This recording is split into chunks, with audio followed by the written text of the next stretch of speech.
ล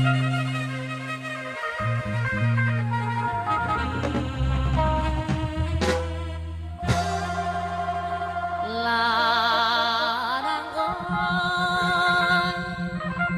จังแม่น้องสาววัยรุ่นหากได้ยินเสียงบุญใจจังไว้กับพ่อยู่บาดไปเที่ยวแล้วดูอาเทียดงานน้องผ่านแสงตามันใส่แต่เงินละเสียงพ่อแม่นั่นกูเกิน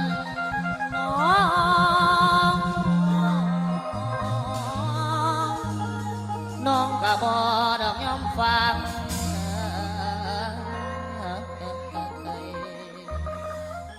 ท่านได้ยินน้องเพลงดังเป็นเฮ็ดหยังกะยังยอม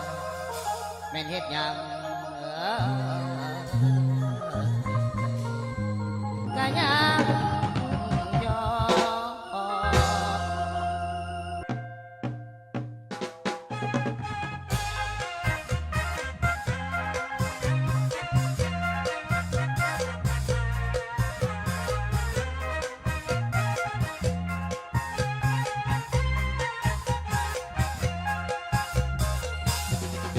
บ่อาทรเมียบาดกะเงินคำพ่อแม่เตือนเงินสามน้ำสี่เพิ่นบอกสองมีแต่แนวดีดีส่วนน้องนั้นติดมีแต่ไปหาเงินของพ่อแม่แหลงเศร้าปันดึงคาเก่าแล้วเอาใส่เพื่อนปันเหตุงานสร้างบักขาดเลือกเกินมวงแต่ไปหาเวิร์นขี่รถแห่รถแห่แลนเป็นเส้นเป็นสายซ้อนท้ายสายคอยหลุดอายใจแท้พูดปล่อยตัวให้เขาจับคอบายแขนผู้นั้นก็แฟนผู้นี้ก็แฟนพอป่านแสนแต่ทางคุณฟังใดที่ไกลหรือไกลน้องก็พากันไปห้ามไว้บ่อยู่รู้แต่เจ้าเล่นงานนั่นพอทำบอกจำคำขอคอยเตือนบอกจำคำแม่เคยเตือนว่าแต่บิดมาได้เงื่อนบอกเดียวอย่างพอดีบางตีมาคอยบอกเป็นพ่อแม่เจ็บเส้นเตือนบอกเตือนสอนลูกสาวบอกคือสะอ่อนมาแต่ได้สอนถ่ายรถกอดแอวแม่แนวอยู่ดอกผู้ซ้ายแต่ผู้ที่อายนั่นคือพ่อแม่เป็นอย่างบอกคิดเบิ่งแน่ควรเทียมแน่แม่ตัวเป็นผู้หญิงอันนี้คอยว่าความจริงสิ่งใดผิดใจขอโทษนำเด้อสิ่งใดผิดใจขอโทษนำเด้อแต่กินเฟือกันยังถามหาถ้วยแต่กินเฟือกันยังถามหาถ้วยขันกับมวยอูแองของแพงๆมันยังซื้อให้มาให้สู่อันว่าแต่การมันบ่มีเลือกคิดเบิ่งเกิดแนวคิดแล้วกันยังจากใด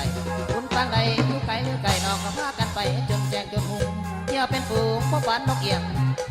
เสียงของแม่นั้นบอกน้องนั้นหันไว้หัวใจบอกน้องนั้นหันไว้หัวใจยาสูงอารมณ์ไหลอ้ายเด้อสาว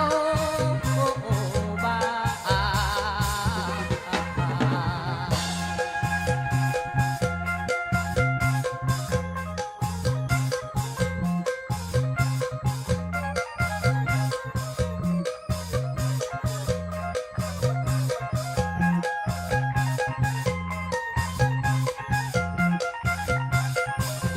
บางทีเขาคอยบอกเป็นพ่อแม่เจ็บเส้นเพิ่นบอกเพิ่นสอน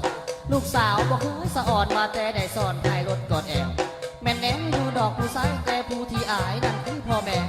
เป็นอย่างบอกคิดเบิ่งแน่ควรเจียมแน่ตัวเป็นผู้หญิงอันนี้คอยบอกความจริงสิ่งใดผิดใจขอโทษนำเด้อสิ่งใดผิดใจขอโทษนำเด้อแต่กินเฟือกันยังถามหาถ้วยแต่กินเฟือกันยังถามหาถ้วยขันกับมวยอูแองของแพงๆคนยังซื้อให้มาให้สู่อันว่าแต่การมันบ่มีเลือกคิดเบิ่งเกิดแนวคิดแล้วกันยังจากใดคุณฟังใดอยู่ไกลหรือไกลน้องก็พากันไปจนแจ้งจนหูเที่ยวเป็นฝูงพบวันนกเอียงเสียงของเนื้อนั้นบอกน้องนั้นหันไว้หัวใจบอกน้องนั้น